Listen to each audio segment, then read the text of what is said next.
Right, we are here, May 10, 2023, Sala de Café. We are Maria Carmo and Boss from Goma. How are you, Maria? How has been? Hi, Juan. I'm being well. How are you? I just come to Super. this room to be with you. I don't want you alone here. It's See if always good. someone Thank see you. if Thank you for someone that. appears. See if someone appears interested in Catalyst. I wish everybody know about Catalyst. I think it's the best place in the community. Yes, definitely. What do you think about the insight for the presentation that Numan and Harsha made about onboarding? Actually, no, it wasn't Uh, Harsha. It was Jose, Yoram, and I forgot the lady's name. But yes, that was awesome. yes, I was listening. Yes, it's the most important work in the community is onboarding people. But as the presentation goes on, I was thinking, I think the people on board themselves, the only people that you can onboard is when they already have the idea to get in. I don't think we convince people to get in because crypto is hard, it's difficult. Yes. I mean, I don't think it's that hard and not difficult, but it's not as I forgot his name was saying.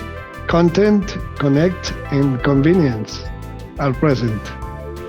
I You know, know. but you need a desire. You need desire for learning. I tell people that you don't learn crypto in a video in 3 minutes or 5 minutes. Right. But I think it's the most important part of the community is the onboarding. Definitely, yes. It's the key for the job of the initial, establishment of a different way to do things. It's very very important to onboard people, and it's the more difficult part. It's like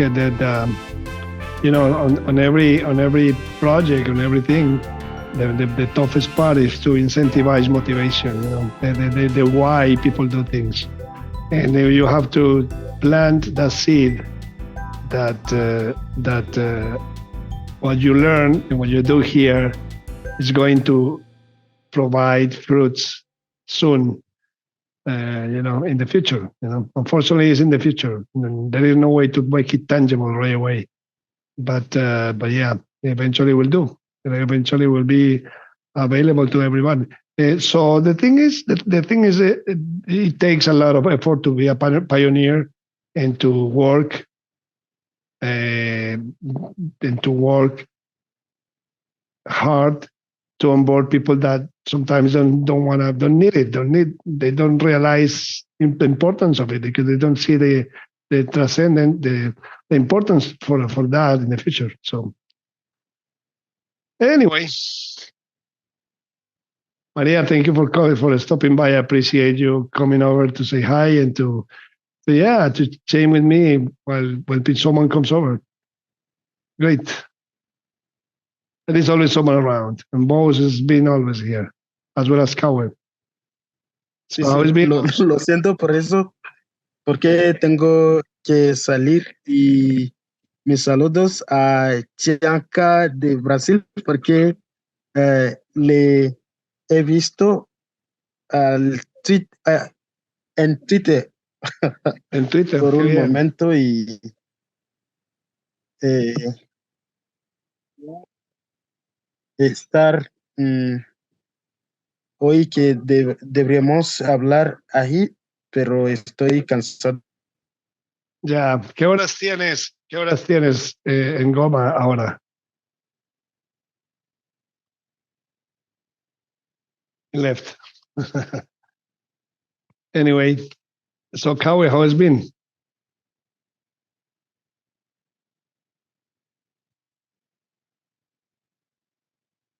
Kawi is out. Can you hear me? Yes, I can hear you now. How are you, man?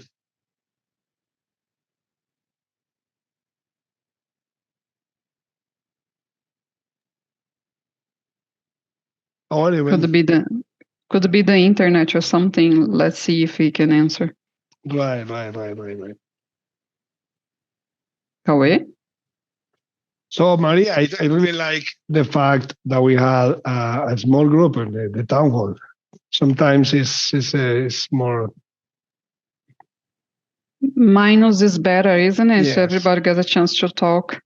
Less is always more, and that's a saying that I never end saying, especially now. Abundance is great, but you have to prepare for scarcity when you are into abundance, because abundance, change and hide You, things. you know something that is no lesson there and no way to get right. If you get everything in dollar, or if you keep part of the funds you receive in ADA, what you do is so hard decision to make, because one thing out of place and you get the budget wrong. If you get the funds and the price of ADA goes up and you didn't dollarize or put in a stable coin, you'll be able to deliver way more. But if you get the funds and then you think nothing will happen and it goes down, it's a disaster, it's a nightmare. And I would like to sometimes have a session or a lesson of people, what they have done and what have they learned from the standing point of what they did in each project. Do you know what I mean? Yeah, I get it. I mean, it's not Yeah, I agree with what you're saying. It's 100% unperceptible. The Cowboy is twice. What happened to Cowboy? Twin brothers. Right. I'm glad Portuguese is taking over. Yeah. So I should be quiet and have you talk. Because in Portuguese it will be awesome. Yeah. So I learned a little bit. Você sabe um pouco? Yo te entiendo si me hablas, pero no puedo hablarlo todavía. Me falta mucha práctica en adoptar los sonidos y la entonación y las palabras, desde luego. Sí. Pero me fascina escucharlos. I understand everything in Spanish, but I can't speak. It's weird, Right. It's like you don't have a part of you is missing. Yes, and it is a great sensation. How do you say that? I mean, a great feeling. Sensation. Sensation to confront yourself to not being able to do something, like to not to understand someone talking. It's great because you just say that, gee, all these I need to learn. I'm not 100% what I'm thinking. So that helps to be a little humble and be more open to learn, and also open to other people ideas and ways to do things. Because in reality, just think the intonation. In English, the intonation is one, in Spanish is another one, but in Portuguese is a totally different one. And that is difficult. It's kind of very interesting. Very interesting. Best Portuguese is from Bahia, Juan. Bahia Really? State. Yes, they sing when it's very relaxing. But Rio de Janeiro, not so much. Where are you from? Rio? São Paulo. Okay. What about Maria? São Paulo too. Okay. You guys know each other over there? No. Too yeah, big, we right? have met. Yeah, we have met in few events in the community, and we met for coffee as well. I think twice. I love Cauê, but sometimes he disappears. I know he's busy. Right, Cauê? Yeah. I like to stay in the depths of the GitHub. Hide there.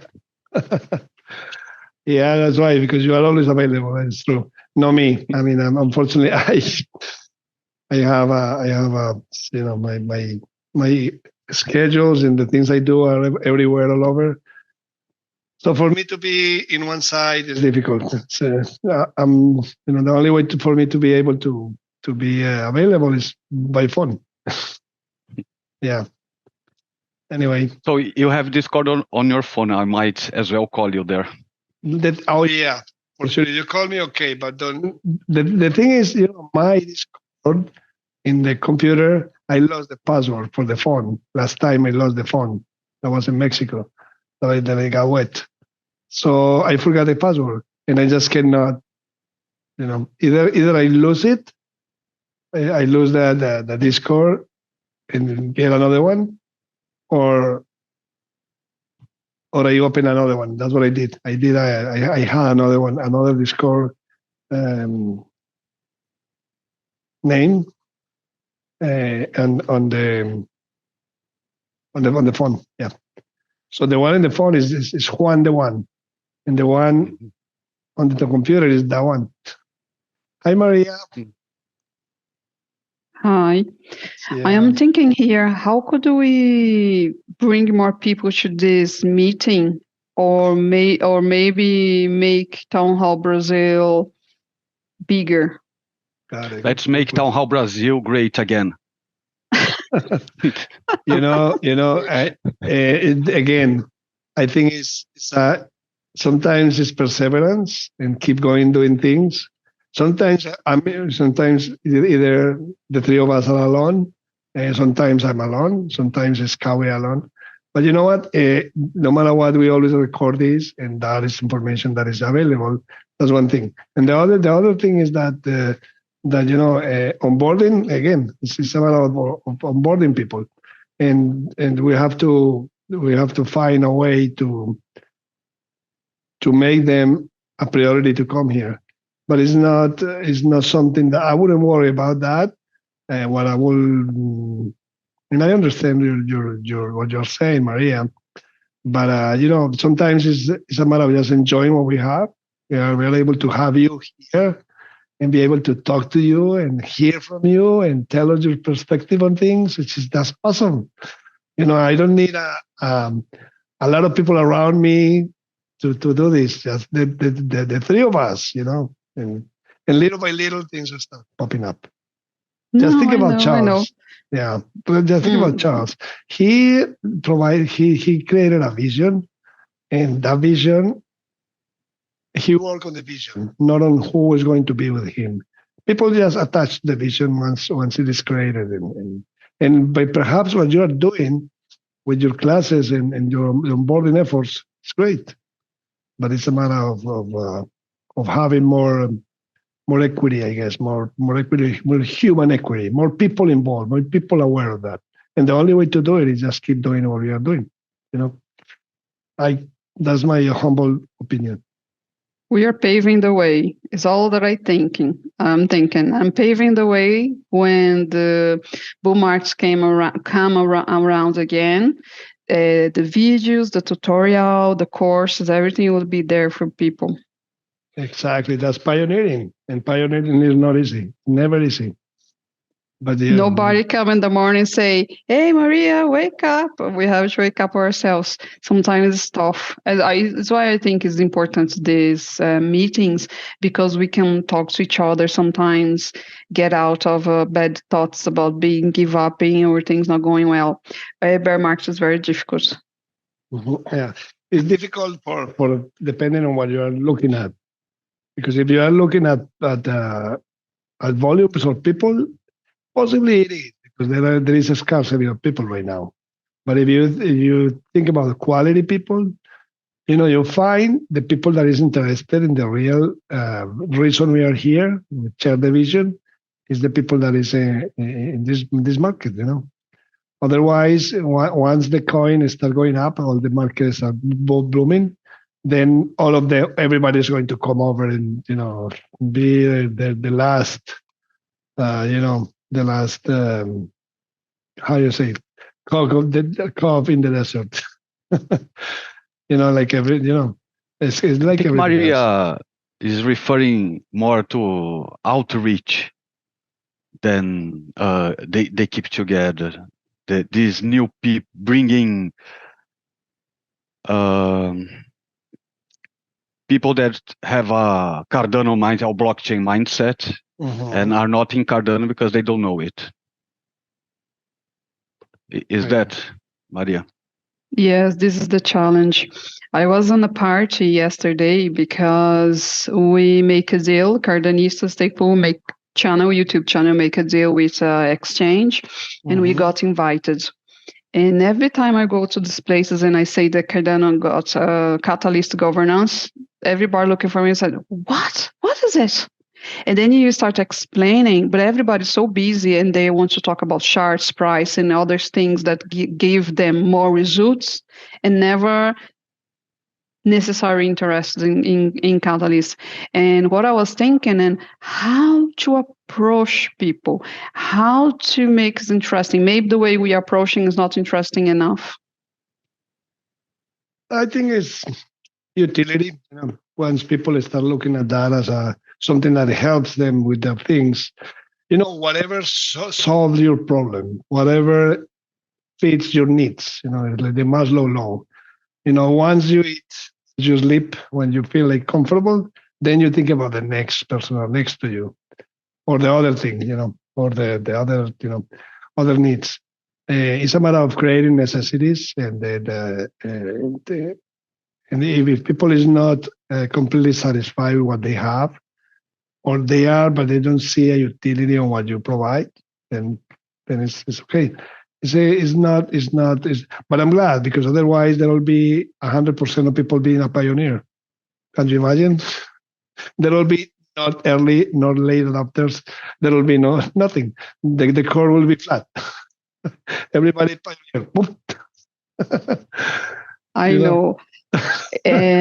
I think should have like a program to building up more pioneers, because what's happening at the moment, we have a lot of people in Catalyst, a lot of pioneers, and there has a lot more pioneers out of Catalyst because they are out building.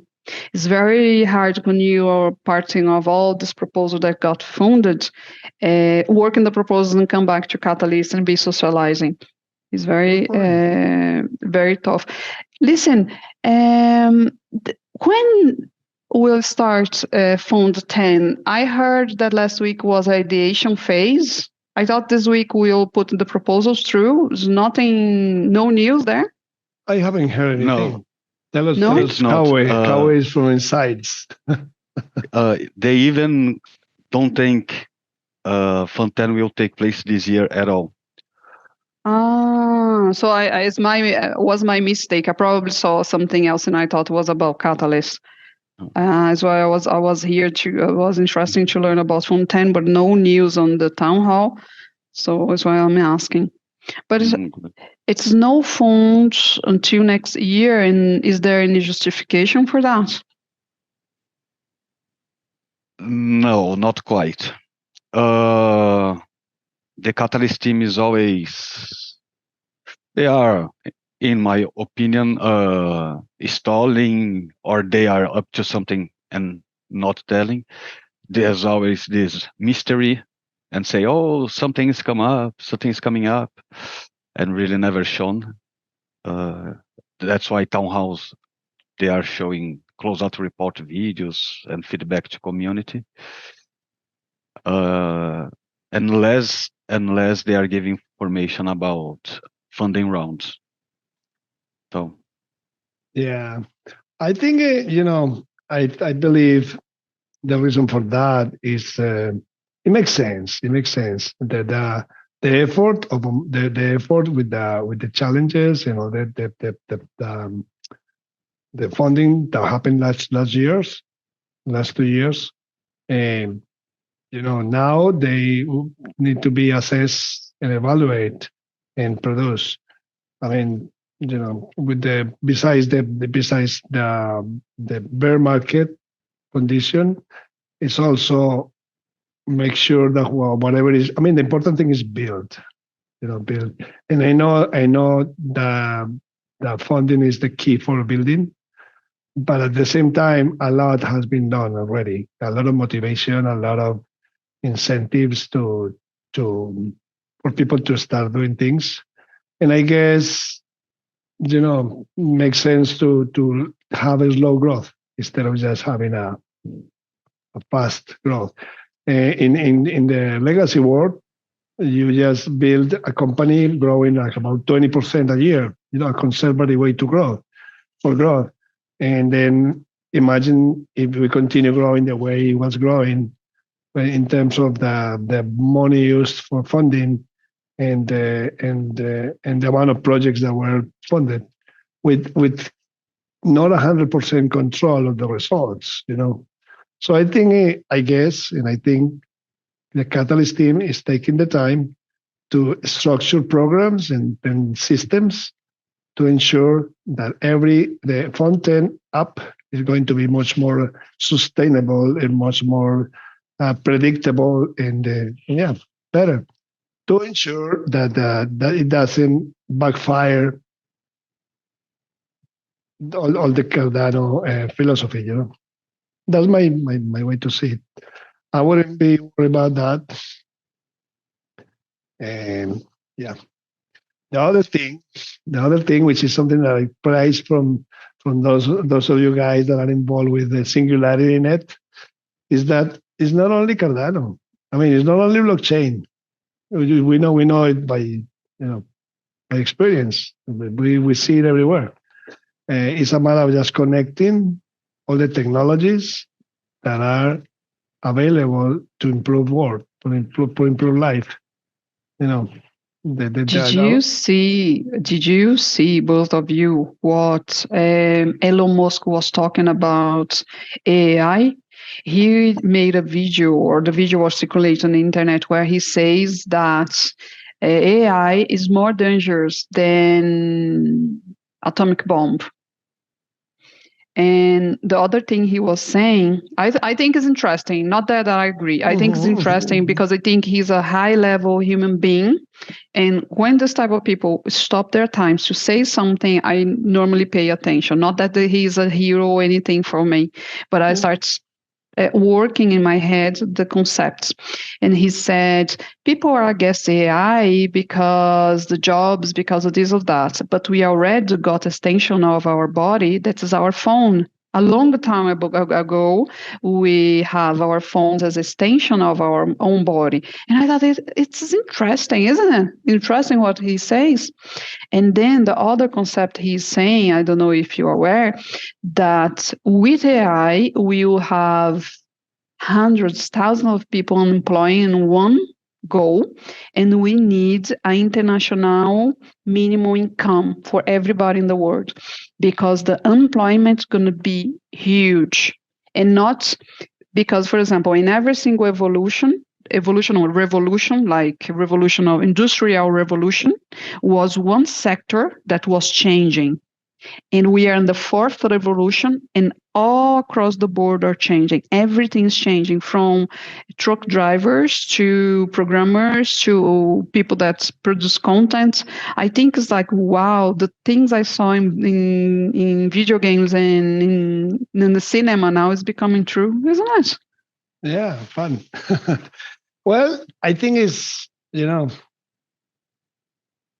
we don't, that's why I like very much the 5 pillars of the future video that Charles put together. It's amazing because it gives me a perspective.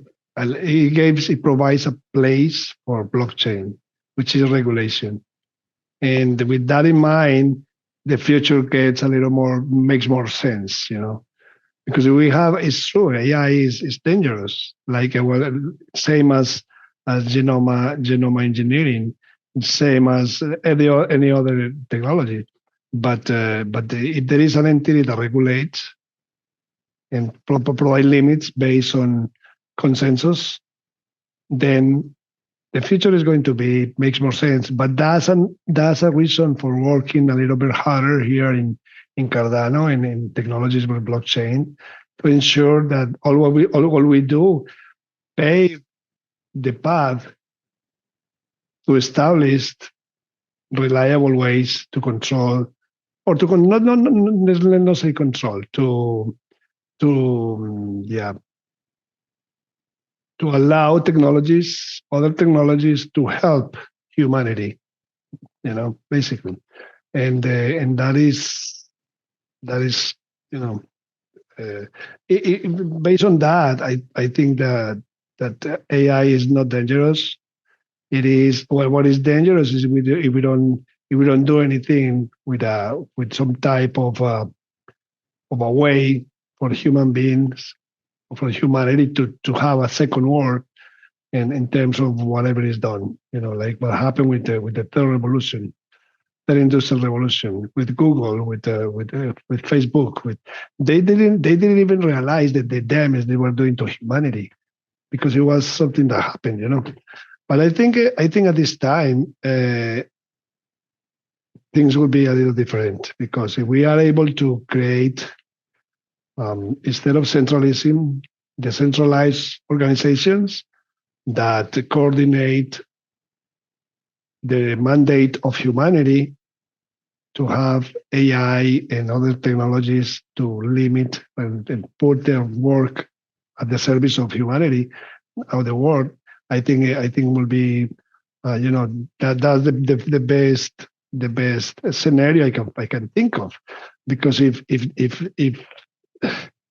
I mean, there is no other option, because in reality things are going to change drastically, in every level, and there are options and hopes that Cardano, I mean, not only Cardano, but blockchain in general is going to have a second word or a second saying, better, instead of a second word, a second saying or a first saying on whatever is being done. So yeah, interesting. That was a video that he made, right? Mm-hmm. Cauê, what you think about AI? In Brazil, in Portuguese. Em português, olha, no que eu vi, do jeito que está, porque a gente está vivendo, o que a gente faz agora, essas coisas, é o que eles já chamam de computação clássica.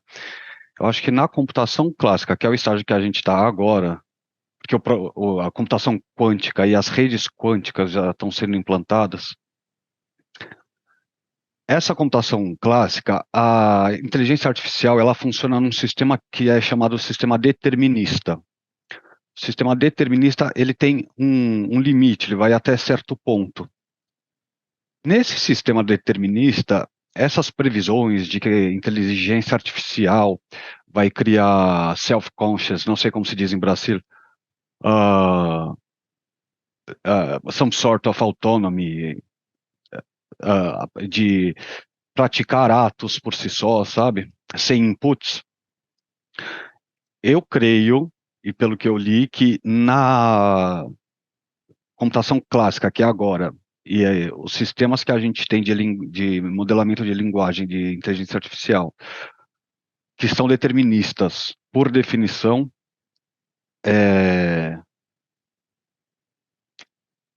ainda pode-se dizer que é seguro nesse aspecto, né? Porque tem muita coisa que o cara pode escrever lá, como faço um determinado tipo de explosivo, alguma coisa do gênero. Eu ia falar outra coisa, mas o YouTube ia dar strike no vídeo. Isso é um risco, porque pessoas que, em geral, não teriam acesso a esse tipo de habilidade, vamos colocar dessa forma, assim, de maneira prática, a não ser se ele achasse um fórum, achasse onde é que os resultados são escondidos, né? Agora ele tem acesso direto, com um simple prompt. GPT, how I do this kind of thing. Isso é um risco e tal, não sei o quê. Agora, na visão de sistema, eu acho que ainda está no sistema determinista que a gente tem, não tem esse risco de se revoltar, ter a revolta do AI. Porque o que ele faz? Ele trabalha com um erro estatístico, né? Então, se dá um prompt, ele manda um comando, aí ele vai ver na base dele, vai ter um erro de 9%, vamos falar 92% de acerto. Aí ele fala, vamos baixar esses 9%. Aí ele fica mandando para a rede que é essa rede neural que eles chamam, para diminuir esse erro. Quando você chega num erro ou numa margem de acerto de 99,9999, aí ele dá o output. E mesmo assim, você ainda sometimes tem que corrigir, né? E essa rede, como a gente está numa computação clássica, Frederico pode explicar bem melhor isso, nesse sistema determinista, uma hora que ele vai ficar tentando diminuir esse erro, você vai ter uma barreira, vai ter um limite que é físico da rede. Então, eu acho que esse risco, por enquanto, na minha opinião, não existe, assim, dessa autonomia da AI. Agora tem o mau uso da ferramenta, que aí é do ser humano mesmo e, a, sei lá, o desenvolvedor daquilo tem que fazer uma política para não ter, para tentar diminuir esse mau uso da ferramenta. Olá, Frederico. Federico. Hola, Fede. Aquí estábamos hablando de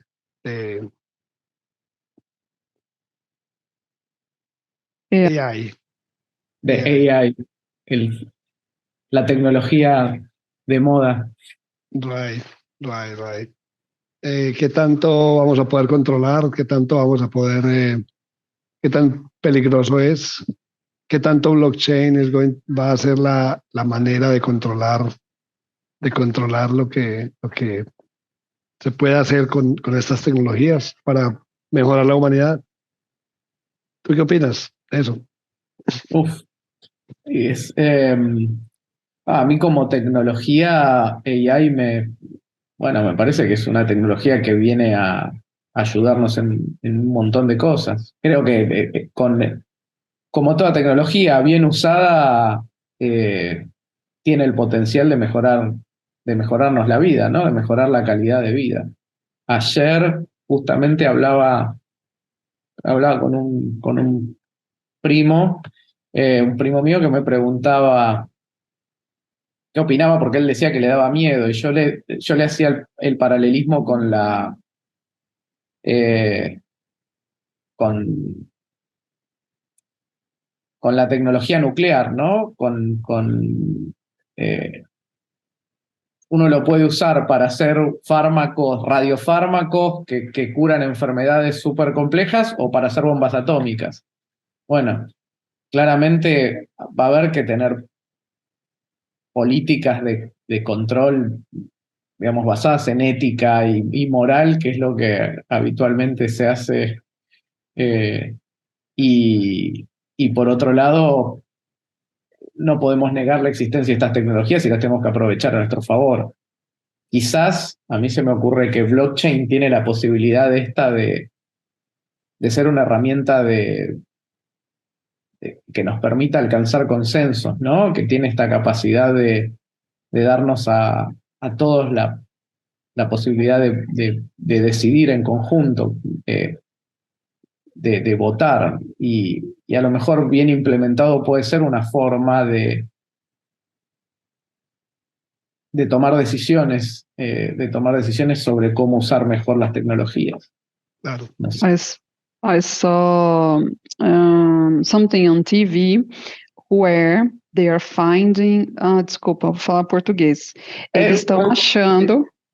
Eles estão achando cura para doenças, porque o AI pode levar pouquíssimo tempo para analisar bancos de dados extremamente extensos, que o humano levaria anos. Aí eles estão analisando e chegam a resultados e a cura para doenças mais rápido. Eu achei isso incrível.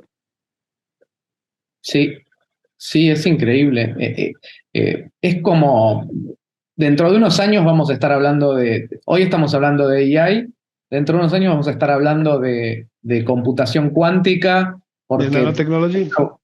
y vamos a estar en la misma situación y vamos a decir, bueno, pero la computación cuántica puede romper todos los sistemas que tenemos hoy porque la capacidad de procesamiento va a hacer que no haya ningún sistema de encriptado seguro. Y bueno, vamos a tener que buscar la manera de manejarla, pero el desarrollo de la tecnología en la especie humana hace que todo el tiempo estemos sobre todo en los últimos, no sé, 200 años, encontrándonos con todas estas disrupciones tecnológicas que van a que plantean riesgos, pero que al mismo tiempo nos plantean mejoras enormes en la calidad de vida. Eh, hay que, hay que dar debates y hay que aprender a participar en las decisiones, ¿no? E involucrarse en las decisiones, que es algo que hacemos mucho en Cardano, ¿no? Por lo menos nosotros, los que participamos mucho de comunidades, nos involucramos y creo que eso es importante para todas las tecnologías.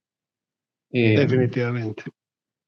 Mas eu acho nebuloso. Por exemplo, o meu banco uma vez falou assim: Ah, Maria, você tem que fazer a digital, porque senão você não consegue tirar dinheiro e assim, assim. Aí eu, tonta, fui lá e dei a minha digital pro banco. Aí fiquei pensando, passei 2 anos pensando. Aí eu fui lá e tirei a minha digital.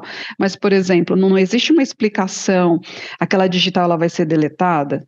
Ela fica armazenada? Quando que isso expira? É um setor nebuloso de uma coisa que a gente deveria ser claro, né? Deveria os bancos falar para você o que eles fazem com aquela digital, o que as universidades fazem com a nossa digital. Aí, por isso que eu acho, assim, extremamente nebuloso, porque por trás da AI também a gente não tem regra nenhuma, lei nenhuma, nada, né? E o que eu temo é o weaponize, fazer armas da AI, né? O que os exércitos querem, por exemplo, com a China, é substituir as pessoas da frente da batalha por robôs que não se ferem, não se machucam, não dão baixa, né, no número de soldados. Aí, isso é preocupante, quando você está vendo que eles estão usando o AI para substituir o ser humano, para matar outro ser humano, porque você não sabe se o outro exército tem condição de comprar esse soldado super resistente, não é verdade? Eu fico pensando essas coisas. Eu sei que não tem exatamente nada necessariamente a ver com blockchain, mas é assustador o quanto não existe regra nesses setores, nada permeia, tá tudo no ar. Isso que me amedronta.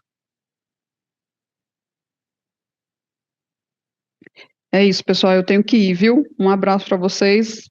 Volto no próximo evento. Chao, María. María, gracias Tchau, por tchau. venir. Rico Prazer é meu. tenerte, Tchau, gracias tchau. por venir por acá. Adiós, Obrigado. mi Tchau, vida. Cauê. Tchau, Tchau. tchau. Cahue, ¿quién organiza en Sao Paulo el workshop de gobernanza? ¿Sabes? I think it's Thiago from Ah, sí, the Stake Pool. Game Geek, sí, Cardano Warriors. Yeah.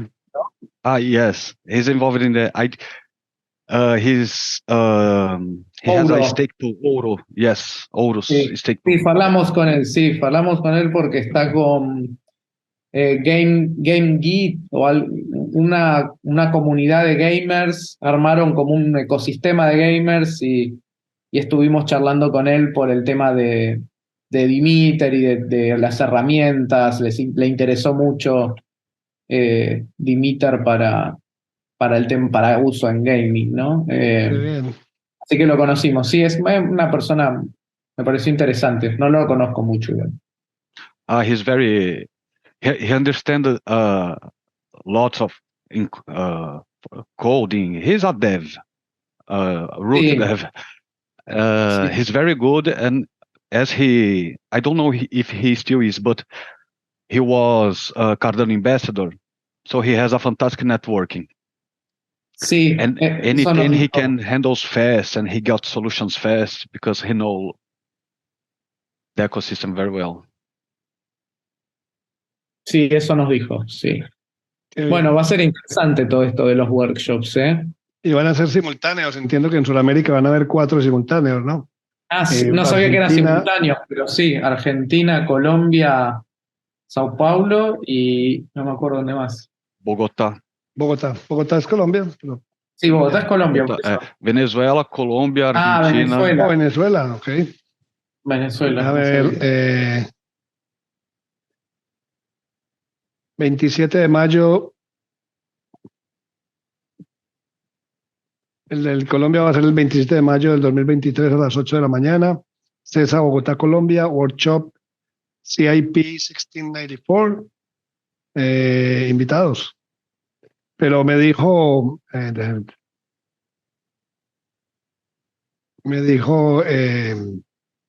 Jaime Andrés que va a ser simultáneo. No sé cómo lo. Bueno, yo al de Buenos Aires voy a ir, seguro, voy a estar Bueno, presencial, voy a hacer lo posible. Sí, ¿cuándo es el de Buenos Aires? no sé, pero me parece que para la misma fecha, el 27, el 28 de... Aquí tenemos un feriado, tenemos feriado el 25 y el 26 de mayo. Ya. 25 y 26 creo que es, después 27 y 28 es sábado y domingo, creo. Así Ajá. que calculo que será, no sé si será ese sábado, espero que no, porque va a haber mucha gente de viaje. Claro. Nori va a ser el de él en junio 3. James va a hacer uno en Filadelfia en junio 8. Y bueno, qué bueno. ¿Vos dónde estás, Juan? Estoy en Florida. Ah, en Florida, ok. Estoy en Florida. Sí, sí, estoy en Weston. En South Florida. South Florida, no te queda cerca, Filadelfia. Right. No, me toca un avión. Pero, de pronto hubiera sido genial haber podido organizar uno acá, pero no hubo muchas cosas pasando. Entonces no hubo forma como de concentrarse en eso, ¿no? Claro, hay comunidad, sí, hay mucha comunidad, hay Mm, Florida, ¿no? Lucas, que es uno de los developers de Aiken, del core team de Aiken, es el que lo empezó, está en Miami. Él vive sí, en en Miami hay Miami. mucha gente, pero no sé qué tanto de Cardano. No, de hecho, ahí sí, fue grande, pero no es, tal vez, no sé, no veo que sea eh, como cohesionada, ¿me entiendes? Sí. Hay, Lucas es de Brasil, es brasilero, pero vive en Miami. ok, ok. Pero Y eso, es un gran developer y sabe mucho de Cardano. Está en Cardano desde los inicios. espectacular, espectacular. ¿Cómo van ustedes en TXPipe? Bien, bien. Viste que entregamos Oura V2, que es la versión 2 de Oura, el reporte final, así que estamos contentos porque la verdad que a todos nos costó mucho con el tema este de que no hay expectativas sobre fecha para el próximo Catalyst. Nos dejó a todos complicados porque tuvimos que empezar a enfocar en otras cosas para poder conseguir funding, ¿no? Uno venía con la idea de que 3, 4 meses y volvés a fondearte y de repente se cortó, así que nos aplazó un poco la entrega. Estamos con otro proyecto de Catalyst que tenemos que nos quedan todavía 2 entregas más, dos milestones más, que es un nodo hecho en Rust para consultar data. Va a ser es un proyecto muy, muy interesante que va a hacer ruido cuando salga, porque en realidad va a ser el primer nodo eh, no Haskell, digamos. Lo que Oh, pasa es que no va a ser un nodo completo, ¿no? Sino va a ser solo un nodo, va a parecer un nodo, pero en realidad va a tener solo data, pero va a ser interesante, va a ser es un lindo proyecto Dolos. Es qué un nodo bien. de datos, digamos. Eh, y ese está avanzando bien también. Este mes, yo calculo que la semana que viene tenemos que entregar el próximo milestone. Y, y bueno, y por otro lado estamos trabajando mucho con Dimiter, buscando muchos proyectos tratando de darnos difusión, ¿viste? Tratando de conseguir proyectos que quieran sumarse a la plataforma y usarla. Muchos no la conocen o no conocen el uso para hosting de las aplicaciones. La principal ventaja que tiene, en realidad, más allá de ser una buena herramienta para el onboarding de developers, es una herramienta que es súper valiosa para optimizar costos y bajar, mejorar la performance y bajarle la complejidad a la infraestructura de los proyectos que ya están andando en Cardano. Claro, Entonces, no estamos se yendo a requieren grandes hablar. equipos. Exacto, no se requieren grandes equipos para empezar, ni grandes No, ni para empezar ni para cuando están infraestructuras. funcionando. Exacto. JPG Store, por ejemplo, nos pasó toda su infraestructura a nosotros y hoy la maneja Dimiter y se abarató un montón los costos, se sacaron la complejidad de darle seguimiento eh, y, y la verdad que es una forma de optimizar mucho los recursos también, porque los proyectos de Cardano no requieren tener un nodo corriendo exclusivo para ellos, salvo proyectos muy grandes. No necesitan una instancia de DB-Sync entera para un proyecto.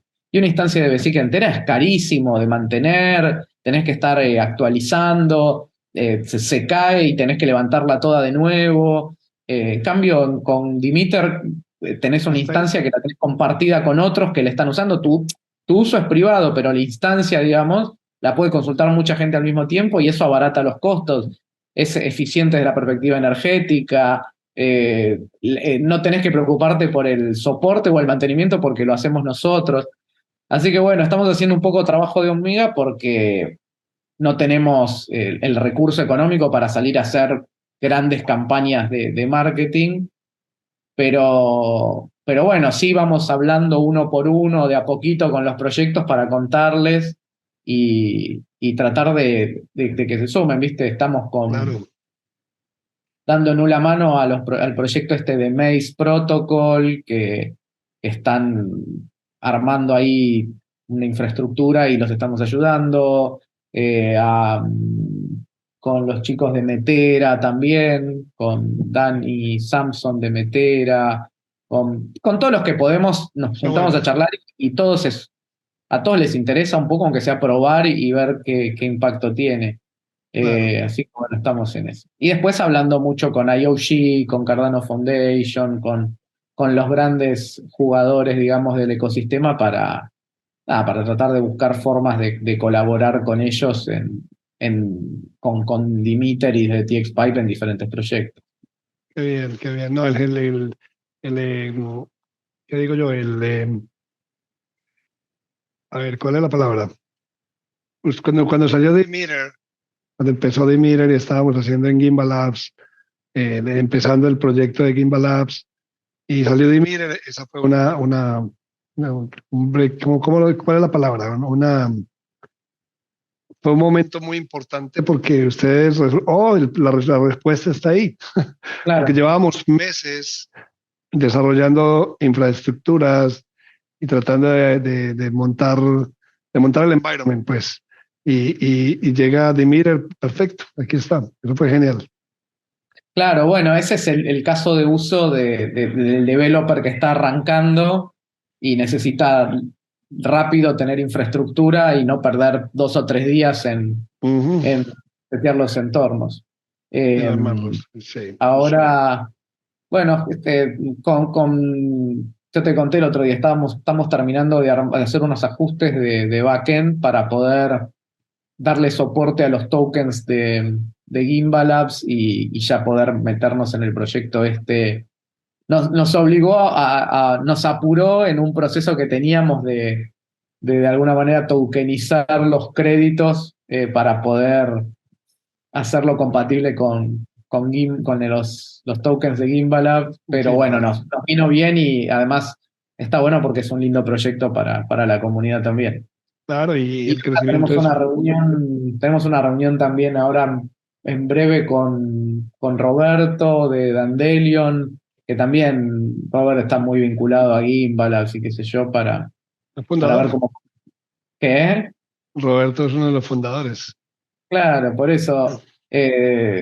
La verdad que el ecosistema está muy bueno el ecosistema, sobre todo de los que estamos tratando de construir para facilitarle la vida a los otros, ¿no? A los que estamos construyendo yo digo que Cardano es como una nación que se está creando y un poco están los educadores, los comunicadores, como Cahué, están los educadores, como los proyectos de educación que tiene Gimbal Labs y demás, y estamos los ingenieros que estamos armando los sistemas De el backend. cableado eléctrico, las instalaciones de gas, todo lo que después no se va a ver, pero va a ser imprescindible para que funcione.